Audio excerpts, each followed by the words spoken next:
Thought I'd make a video on how dynamic our planet really is. We're starting to see a lot of documentaries that, kind of wake you up to where your food comes from. We aren't really having a connection with the food that we eat. We get it from a grocery store and just thinks it pops up in there.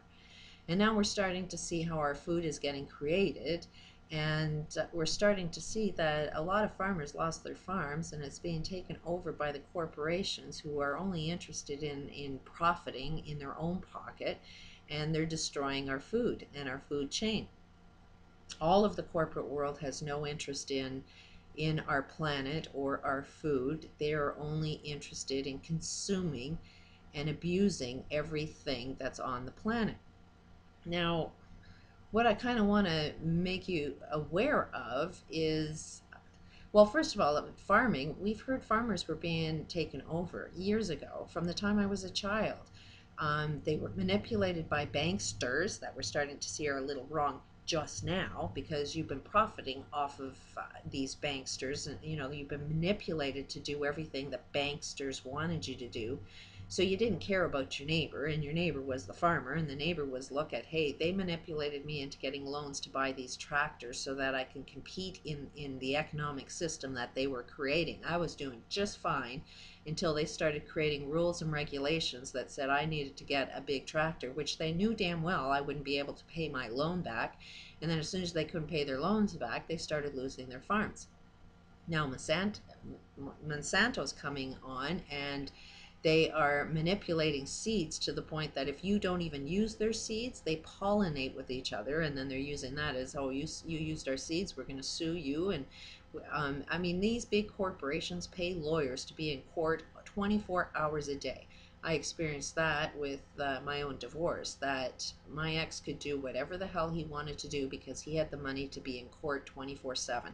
I was busy, living on next to nothing and having children to feed and having the stress and everything, dealing with that you can't take time off work and be in court and win at a court, especially when you can't even afford a lawyer. I had all of the pressures of trying to, you know, try and keep my sanity so I could be able to work all the time and be there raising children. That's a job in itself. That's a 24-hour job, especially when you have 4 children. It takes an awful lot of your time and energy to try and comprehend what it is they need, the challenges that they are faced with, and be the perfect parent for them. So not only was I stressed in trying to do a job, to provide the food and rent, I also had the challenge of trying to be the perfect parent, and I had to learn the legal system and take all of the time, the 24 hours a day, trying to learn the justice system so somebody isn't taking over my life. It's impossible. When I was losing my mind, I had, the crisis line on speed dial, and the only information they told me is prioritize. And it's like, excuse me, school was a top priority, or school or work was a top priority, or nobody gets fed. My kids are top priority because they're the most important thing in my life. The legal system was the thing that was preventing me from doing anything, so they were a top priority. How in the world can I have 3 top priorities that require 24 hours a day? So you get where I'm coming from, that, if you have a corporation that has lawyers that are working 24/7 just to consume your life, to take away all of your money, causes much stress on your family, force you to spend your entire life in a justice system and not farming your land, you will lose your farm. And nobody paid attention to that. Nobody is having a recognition of where the chain is of where their food is coming from. And we're doing that the same. How many of you guys own a cell phone? How many of you guys are driving a car? Every single ounce of every technology that you're using, you are taking something out of our planet. Just look at our planet as being totally round. Okay, I wish I had graphics to point it, but in that ground, there's oil inside that earth. There is minerals. There is everything you need to build all of the stuff in our outside world. All of our electronics, everything is coming from inside that planet. And in order to extract all of the materials to make all of your electronic gadgets, you have to take that out of the planet and put it on the outside of the planet, leaving the planet hollow. So if you think it's not going to collapse on itself, you're a little crazy. If you think that we're not going to, um, through our justice systems, through our war systems, our economic system is creating all of the wars so that these economics, these CEOs, the guys like Tony Robbins that says you need a mentor to show you how to live life. Well, all of his mentors, if you look at the pattern of their life, they've been using war and domination to control some asset that belongs to somebody else so that you can profit. And the people like Tony Robbins and all of these motivational speakers are brainwashing you. They are using heavy brainwashing you into doing more of the same thing that destroys our planet. So when you say we're all sheep and we can't jump out of our friggin' mindset, like that's why you've been heavily brainwashed into enjoying your stuff, and your stuff is destroying each other. You want money, you want to be wealthy, and you don't think of how much it's destroying the friggin' planet. Now, would I love this system to be collapsed? You bet. Am I putting a lot of energy into the wish, want, and desire to have this whole system collapse? Yeah. Do you think every single person that's dealing with poverty has been wanting the system to collapse? Do you think in their thoughts that they're saying that they want everything to collapse? Yes. And that thought has power. And that power is what's driving the forces of this collapse. While you think it's the Illuminati, no.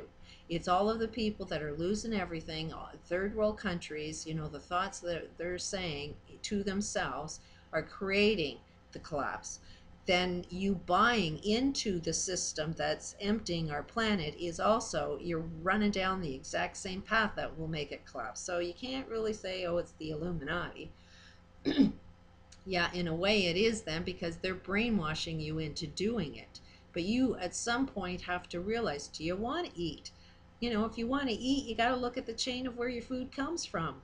If you want to enjoy your cell phone, well, do you want a planet to enjoy it on? Because at the end of the day, for you to have your cell phone means you got to take something out of that planet so that you won't have a ground to stand on while you're using that cell phone. So it's sort of pointless to even enjoy that cell phone, because as soon as everybody on the planet is equal and has a cell phone, you're emptying out the planet. Now, what I see would be a really cool thing to do is, do we really even need cars? No. Can we build them? Yes. Do we know what free energy is? Yes. Um, but do we really even want to go there? Because at some point in time, we're going to take something out of our planet unless we behave perfectly where what we take out of the planet is going to sustain it. We won't know how to design a free energy system where it doesn't do any harm to the planet. You really have to be a big global thinker in whatever technology and direction we want to go into to see whether it's going to actually do any harm to the planet. And it can't be a system where only a few get to benefit from it. If you're going to design something, you got to design it so it's available for everybody. So then you got to look at how much will it take.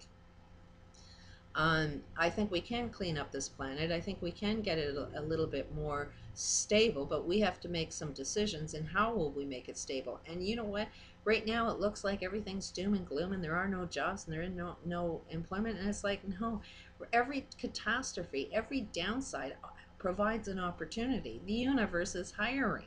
If we had this mindset of how can we fix it and sustain this planet, you got a lot of jobs there. A lot of people can be getting at work trying to form our planet not to break apart and crush and crash and burn. If we don't take charge of this, the planet's going to. It has a way of cleaning us all up. So it's a matter of, do we want the planet to be in charge, or do we want to be in charge and at one with the planet? When we start being aligned with our planet, everything will work and we all survive. As soon as we're detached from the planet, we all die. The planet will take care of itself. It's a lot smarter than us. And if it says, okay, you people are a little too evil, not having any respect, I'll collapse and burn, a lot of you die, and then we're going to start all over again. So it's a matter of deciding, which direction you want to go into. There's a hell of a lot of opportunity available, lots of jobs available to you. But you got to kind of get on track with the planet in order to be able to see what you want.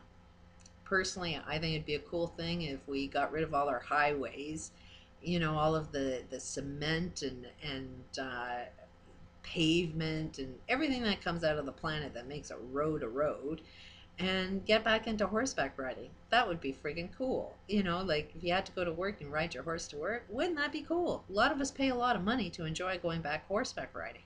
You know, just to be able to control a horse. There's so much health you can get. You can improve so many health problems by learning how to ride a horse, because you definitely have to be at one with a horse. You have to read a horse. You have to be in control of a horse, because that horse can kill you.